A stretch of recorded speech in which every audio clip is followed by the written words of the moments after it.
What's going on, folks? Ted from Nerd Immersion here, and as promised, we continue on our Top 10 Tuesday coverage. This time, we'll be talking about the top 10 magic items for the Druid class in 5th edition. If you want to see what the rules and specifics are for that class, stay tuned.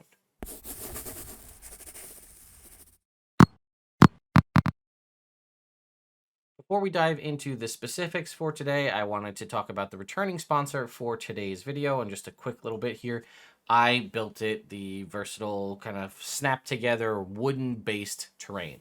I've talked about this before. I've done a couple videos, one from when they first launched the original Kickstarter and one more recently when this Kickstarter launched. As you can see, there's still 8 days left to go. They've absolutely shredded through the initial funding goal, and they've gone to well into stretch goal territory. As you can see, there's a bunch of stretch goals here for adding a variety of different terrain pieces.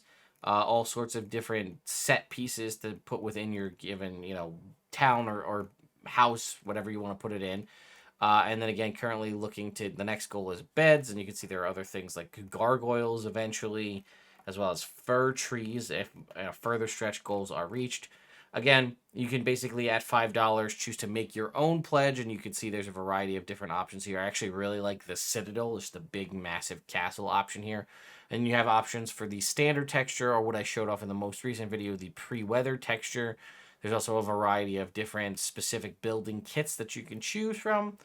And then again, here's the legacy kits. This is stuff from the previous Kickstarter. And here's a little GIF kind of showing off all the different options for how you build stuff. And a reminder that all clicks together, doesn't require any glue or tools of any kind, no paint required. And I can tell you from personal experience, it's easy enough to build that a 5-year-old can do it with no problems. So thank you again to I Built It Terrain. Again, if you're looking for something unique, interesting, stackable, reusable, and all made from actual wood material, you can do that easily enough with the I Built It Terrain. So thank you to I Built It for sponsoring this video. You can go ahead and check that link in the video, top of the video description, or on the pinned comment. So what are the specifics? Well, it's again kind of sounding like a broken record here. You know what I'm going to say, but we are going to not be talking about legendary magic items. We're only going to be talking about magic items that are officially published in a D&D source. No third party, no homebrew. This is all WotC published stuff. Now, whether that's in a book or on some sort of WotC PDF, that's what we'll be talking about. We're also not going to be doing any consumable magic items. I did kind of step out of that when I said the Candle of Invocation last week for the Cleric. So no Candle of Invocation for the Druid, though that would also be a good option. So no consumables, no scrolls, no potions, no things that have a limited number of charges that can disappear. We also won't be discussing the tomes and manuals that increase ability score improvements, because those, again, should probably be on any top 10 list. And lastly, I'm going to try to pick, and I've continued to pretty much do this, is not choose magic items that require you to pick a specific subclass. So I don't want to say like, hey, this is really good for a, Circle of Stars Druid. I want this to be, this is really good for a Druid. Some may complement a certain subclass better than others, but that's the general overview. So let's dive in. Number 10. The Nature's Mantle comes to us from Tasha's Cauldron of Everything. It is an uncommon magic attunement, uncommon and attunement magic item. And one, it can be used as a spellcasting focus for your druid or ranger spells. Again, it works for a ranger as well. But while you're in an area that is lightly obscured, you can hide as a bonus action even if you're directly being observed. So normally druids can't hide as a bonus action, and depending on the type of druid you are, you may or may not have useful things to use your bonus action for. So this will kind of get around that by, one, giving you this whole new bonus action option for yourself, and then also the opportunity to hide even when observed, reminder that you normally can't do so. So again, this is just a simple magic item, but you're going to find yourself in situations where you're going to need stealth, and given the fact that you don't have heavy armor proficiency, there's a potential that you might have a decently high dexterity, so this may be something that will just help further accentuate your ability to hide, or just give you sort of a better ability to do so even when you wouldn't normally be able to. Number 9. The Necklace of Adaptation. Now, this is an interesting one, and I'll explain why. It is an uncommon attunement magic item that comes to us from the basic rules. And basically, while you have this on, you can breathe normally in any environment. So that could mean the vacuum of space, that could breathe underwater. in an area full of toxic fumes. It says, and you have advantage on saving throws made against harmful gases and vapors, such as cloud kill and stinking clouds, inhaled poisons, breath weapons of some dragons. For example, I think they're specifically referencing the green dragon, which is a poisonous breath. That's always been kind of funky because it's like a gas that comes out, but it also is it's a save. So the reason that I suggest this is, one, this is a useful magic item that potentially could be on the toward the bottom of the list for basically anyone. But you have the unique and kind of could be very interesting and funky way to get around this is, as a druid, you can wild shape into a variety of different animals, some of those with swim speeds or otherwise, fly speeds as well. And what I think it could be really interesting, now again, this is something that would probably be more beneficial for a moon druid, but not necessarily not beneficial for any druid, is if you found yourself in, and this is again purely in, I would imagine more of a damage dealing scenario, but you find yourself needing to deal damage and you can possibly wild shape into an aquatic form of a creature, and that might be able to do a lot more damage. You could, in theory, wild shape into like a killer whale, let's say, on land.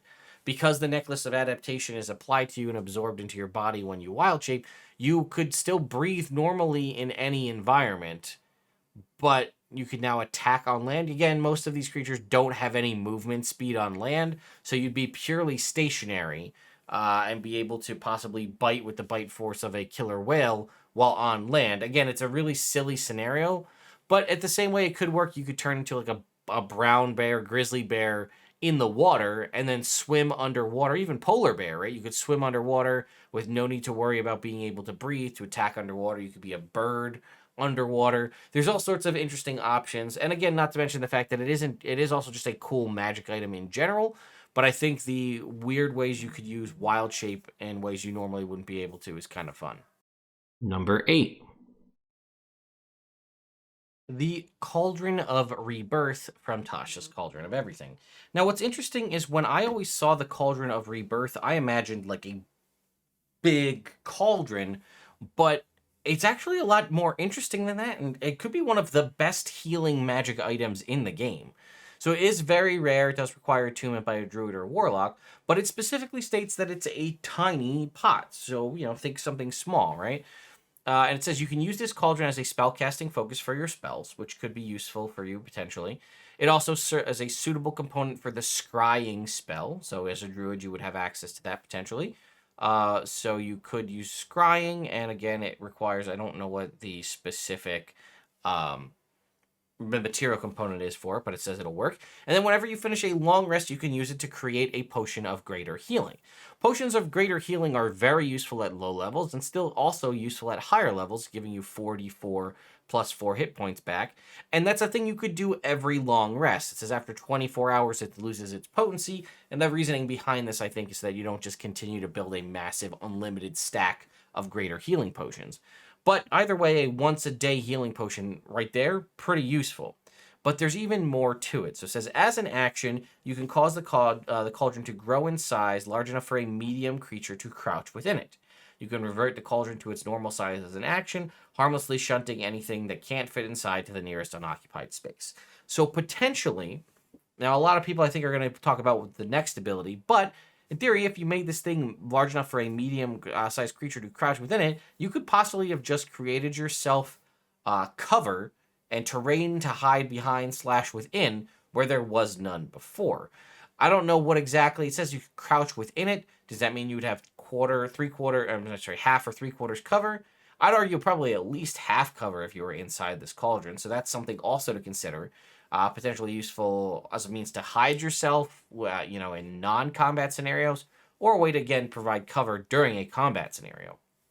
And if that wasn't enough, if you place the corpse of a humanoid into the cauldron and cover the corpse with 200 pounds of salt, which costs 10 gold pieces, for at least 8 hours, the salt is consumed and the creature returns to life as if by a Raise Dead spell at the next dawn. Once used, this can't be used for 7 days. So Raise Dead, if you look at it, takes an hour to cast normally. It doesn't, I don't believe, have any, there's none of the negative side effects that come with something like Revivify, or the ones where you basically have the negative ability scores. Actually, no, not Revivify. I think it's Resurrection, where you have the negative to your ability scores over time. But if we were to click and open up Raise Dead, let's see what we need to do that. For Raise Dead, we're going to need a diamond. Oh, you does provide the negative to the ability scores, but you need a diamond worth at least 500 gold pieces, which is consumed by the spell typically. You're now basically taking the amount of time and you're multiplying the time by 8, but reducing the cost by 490 gold pieces. So the only thing you'll run into potentially is how your DM handles components, because this is 200 pounds of salt, but it already tells you that it only costs 10 gold pieces, as opposed to having the 500 gold piece diamond. So if your DM just lets you exchange gold for material components for free, then you wouldn't have any issue here by just expending 10 gold pieces. There also may be the potential to use certain other spells to generate salt, but yes, it takes 8 hours as opposed to 1, but they're still getting back to you within the time frame that Raise Dead needs to be used to work. And again, you're reducing the cost by a 490 gold pieces, and potentially going from something relatively rare like a diamond to something pretty common like salt. So I think this is a pretty interesting magic item. Again, spell focus, scrying pool, healing potion once a day, potential combat cover, and then again a relatively cheap, probably the cheapest ever form of Raise Dead in the game, for just adding a little bit of time to it. Number 7. The Insignia of Claws is a magic item that's uncommon, non-attunement, and comes from Horde of the Dragon Queen of all places. But it is a necklace that basically, when worn, provides you with a +1 bonus to your attack and damage rolls with unarmed strikes and natural weapons, and those attacks are considered magical. This is very useful for anybody who's going to be wild shaping. It's going to give you a +1 to attack and damage. It's also going to allow you to bypass magical resistance to any sort of natural attacks that you'd have in whatever form you're in. This also would be, again, very useful for a Circle of the Moon druid, because of the fact that you'll have more combat effective wild shape options as you get to higher levels. It also is a way to increase your attack and damage, which is something you normally wouldn't be able to do, as you typically take on the form of whatever animal you take on, the ability scores and the statistics of the animal you transform into. This would take all of that into account, but then add a +1 to the attack and damage on top of it. And again, if you don't have any means of making your attacks magical, now you do. Number 6. The Staff of Fire or the Staff of Frost.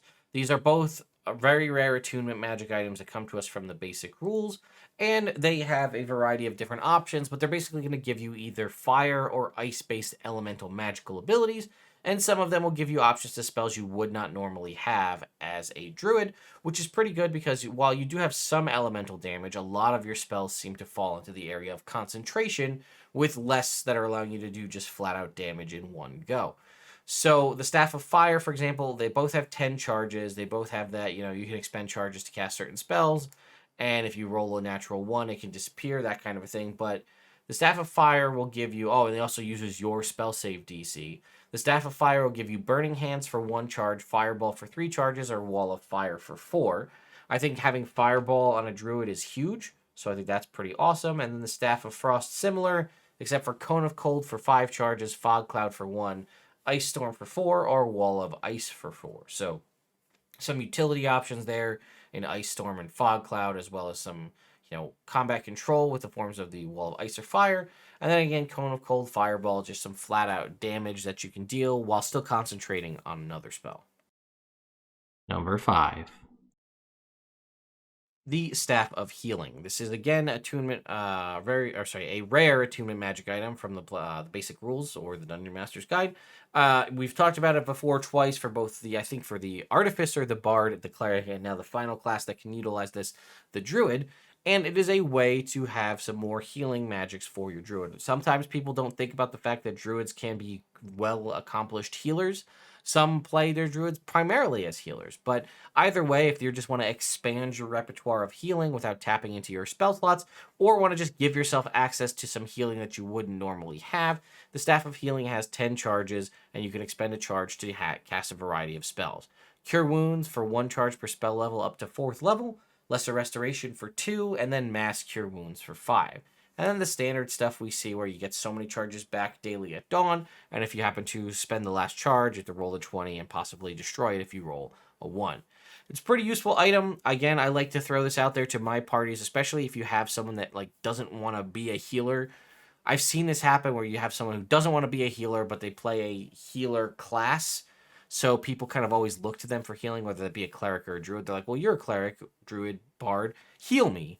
And if you wanted to play your character in a different way, perhaps again being more battlefield control, maybe flat out damage, what have you, that kind of offsets things and it kind of makes it a bummer for you. But if you throw somebody a staff of healing, it's like, okay, well, look, I can heal, and it doesn't really impact the way I want to play my character.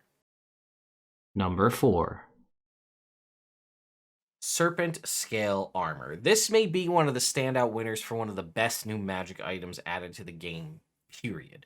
This comes to us from Candlekeep Mysteries. It is an uncommon magic item, and it is non-attunement, which is just absolutely fantastic. So, first of all, this is a suit of Scale Mail, which is medium armor, and this particular set of Scale Mail gives you, like any other suit of Scale Mail, starts at a 14 AC and lets you add your Dexterity modifier. Now, typically, Scale Mail limits you at only a +2 modifier for your Dexterity, making the total amount of AC you could get from this 16. However, there are certain ways you could take like Medium Armor Master to get that to bump up to 17 by allowing you to add your Dexterity modifier up to +3. But the huge benefit of the Serpent Scale Armor is it does not limit you to the however high your Dexterity is. So if you happen to have a 20 Dexterity, adding a +5 modifier, this magic suit of armor will give you a 19 starting AC in armor alone that I'll remind you is non-attunement, and also being made of serpent scales means it doesn't run into the whole druid can I wear metal armor thing. And if that wasn't enough, it also removes the disadvantage to dexterity stealth checks that Scale Mail also provides. Like I said, absolutely the best, one of the best magic items in the game for anybody who uses medium armor, anyone who uses medium armor and has a high dexterity. Hell, even anybody who has a high dexterity and is looking to potentially add medium armor proficiency to their class. Again, I'm playing a rogue in my ongoing campaign right now, and I have a 20 dexterity in that class. If I had access to medium armor and could get access to serpent scale armor, my dexterity would be a 19 right out the gate, rather as opposed to being a 17 with studded leather armor. Number 3. The Necklace of Prayer Beads. We talked about these when we covered the Cleric before. These are also usable by Druids, and they are a rare attunement magic item from the basic rules. Essentially what this is you get 1d4 plus 2 magic beads. You're definitely going to want to try to get closer to that 4 if you can on that roll to get your possible 6 beads. And each bead provides a different benefit. Some of the nice benefits of this, though, is it does use your spell save DC, and when you cast the spell from the bead, it's cast as a bonus action, potentially allowing you to do stuff as a bonus action you would not normally be able to do. Things like Bless. Bless is normally an action to cast. You can now cast it as a bonus action utilizing the beads. Cure Wounds and Lesser Restoration, and so Cure Wounds at second level specifically, those are both, again, action spells now cast as a bonus action. Same thing with Greater Restoration. Branding Smite is already a bonus action, so that would just kind of be a freebie spell casting. But then Planar Ally has, I think, a 10-minute casting time, and Windwalk has a 1-minute casting time. Having access to those beads, you can then speed that process up to a bonus action and still use that within combat. I like the concept of being able to cast Bless on myself and 2 other allies, and then attack following that with the now benefits of having Bless. Things like that. It's really awesome. I'm surprised, or actually, I guess kind of intrigued that Cleric, Druid, and Paladin have access to this, which is also the sort of the priests, that'll be the priests class group in the 1D&D playtest. So I'll be very excited, and that'll probably be something that we'll see, where this would probably say requires attunement by a class, a priest class group, or whatever it would be, rather than opposed to saying Cleric, Druid, and Paladin. So again, Necklace of Prayer Beads, they're one of my personal favorite magic items for sure, but I also think they could do a Druid very well if you manage to get a set for yourself.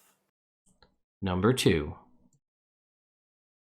Staff of the Woodlands. This is basically one of the quintessential Druid magic items because it provides some of the best options out there. It is only rare, it is attunable by only Druids, it's from the basic rules. And it can, one, be wielded like a +2 magical quarterstaff, dealing a +2 attack and damage rolls with it. And it also gives you a +2 bonus to your spell attack rolls. You don't have a ton of spell attack options as a druid, but the +2 bonus is nice. It also has 10 charges and gets a variety of them back daily at dawn. Also, it will disappear if you roll a natural 1 and you have expended all the charges. But you can use those charges in the following way to cast the following spells. 1 charge for Animal Friendship, 5 for Awaken, 2 for Bark Skin, 2 for Locate Animal or Plants, 1 for Speak with Animals, 3 for Speak with Plants, and 6 for Wall of Thorns. These are very awesome thematic spells, right? You could have things that could be situationally beneficial, like the Speak with Animals, Locate Animals, things like that. Something that's basically combat usable all the time, like Wall of Thorns. Remember, Barkskin now has an update, at least in the 1D&D playtest, to provide temporary hit points as opposed to an AC, so this could be more useful if they keep that. And probably one of the biggest win-alls here is that you can use an action to cast Pass Without Trace whenever you want. Pass Without a Trace is one of the best spells in the game as well, giving you just a flat-out +10 to stealth checks. Casting time is an action, duration is an hour, but as long as the people that you choose to cast it on are within 30 feet of you, they get a +10 to their spell checks. And this, again, is something you can cast for free all the time without expending any charges. And then it also has the ability to basically plant the staff in the ground, turn it into a tree if you want, and then possibly use that as an option to come back later. Also, as a druid, you could possibly use this for transport via plants to stick your staff in the ground, turn it into a tree, and then use that to leave to go somewhere else. A pretty cool magic item, and really up until Tasha's Cauldron of Everything would always be my number 1 magic item for druids. Number 1. The Moon Sickle. This quickly outpaced the Staff of the Woodlands for one specific option, which I'll talk about shortly. So this is a varied magic item. It comes in 3 varieties, uncommon, rare, and very rare, with each of those providing a +1 additive +1 bonus respectfully. So again, uncommon is +1, rare is +2, very rare is +3. So first of all, it is a weapon. It's a magic weapon that you can wield as a druid. And you get the bonus to attack and damage with it, whatever it is. So if it's a +3 Moon Sickle, it is a sickle that you can wield in combat that it does +3 to attack, +3 to damage. It also gives you that same bonus to your spell attacks, but also to the saving throw DCs of your druid or ranger spells. So previously, the Staff of the Woodland was a +2 staff, and also gave you a +2 bonus to your spell attack rolls. But the Moon Sickle could potentially, the rare version of that could give you all of that, but on top of that, give you a +2 bonus to your saving throw DCs. I'll just say this up front, any magic item or thing you can get as a spellcaster that can increase your spell save DC, you're going to want to try to get that as soon as possible and get that be as strong as possible. A +2 bonus to your spell save DC also works and cascades back with any of the magic items we talked about here that use your spell save DC. But the fact that you could potentially make it harder for the DM to roll to resist one of your high-hitting, whether it's a shutdown spell, something like Feeble Mind, or a damaging battlefield control spell, Flaming Sphere, Wall of Fire, what have you. So having that extra benefit, it will definitely be nice. Also, you can use it as a spellcasting focus for your druid or ranger spells, which is great. And if that wasn't enough, there's even more. When you cast a spell that restores hit points, any spell that restores hit points, you can roll a d4 and add the number rolled to the amount of hit points restored, provided you're holding the sickle. This is absolutely one of the best designed magic items in the game, and I would love to see something of an equal equivalence for every class. There are definitely some that come close, but this just provides a whole bunch of stuff. Tasha's Cauldron of Everything gave us a lot of magic items that allowed us to add bonuses to our spell attack rolls and spell save DCs for a variety of different classes, which I greatly appreciate. But on top of this, it's that, but it's also a magic weapon that you can wield. It functions as a spellcasting focus, and it just flat out buffs up your healing abilities by adding a d4 to the number of hit points healed. And that is not something like it's add a d4 to the healing of one specific character. It's to any spell that restores hit points. So if you're casting a Mass Cure Wounds with this, you'll add whatever the healing for your Mass Cure Wounds plus a d4.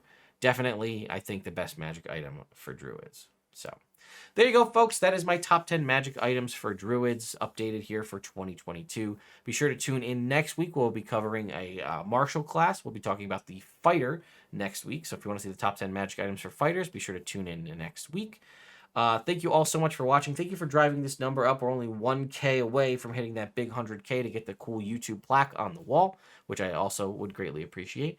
Also, thank you to my patrons over on Patreon for continuing to support me and the channel. I will see you all next time.